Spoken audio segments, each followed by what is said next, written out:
Europe సమాజం అర్థం చేసుకోకపోతే సర్వనాశనం అయిపోతుందంటూ ఎలన్ మాస్క్ శాపనార్థం పెట్టలేదు, వివరంగా చెప్పుకొచ్చాడు. తాజాగా మాస్ ముస్లిం మైగ్రేషన్ ఒక బ్రిటన్కి కావచ్చు, కెనడాకి కావచ్చు, అమెరికాకి కావచ్చు, ఈ దేశాలన్నిటికీ కూడా గతంలో ఆల్రెడీ వచ్చి సెటిల్ అయినటువంటి ముస్లింలు వాళ్ళ వాళ్ళ కుటుంబాలని బంధువుల్ని తీసుకొచ్చేస్తున్నారు.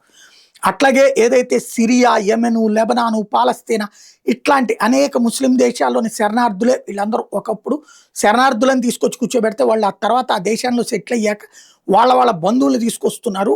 ఆ పేర్లతో అనేక మంది వచ్చి చేరుతున్నారు. వాళ్ళు 3 భార్యలు ఉన్నారు, 4 భార్యలు ఉన్నారు, వాళ్ళ పిల్లలు అంటూ తీసుకొచ్చేస్తున్నారు. ఇది ఓవర్ మైగ్రేషన్ అయిపోతుంది. ఇలా వచ్చినటువంటి వాళ్ళతో చాలా పెద్ద ప్రాబ్లమ్స్ వస్తున్నాయి. వీళ్ళకెవ్వరికి యూరప్ మీద ప్రేమ కానీ, యూరప్ మీద అభిమానం కానీ లేదు. పైగా వాళ్ళ మతరాజ్యాలు తీసుకురావాలని కోరుకునేటటువంటి వాళ్ళు. ఇదే సందర్భంలో రేపైనా మర్డర్ అయినా దేన్నైనా నేను వ్యతిరేకిస్తాను. కాకపోతే ఇక్కడ వీళ్ళు వచ్చినటువంటి చోట్ల అవి ఎక్కువ జరుగుతున్నాయి అన్నది గుర్తుపెట్టుకోండి.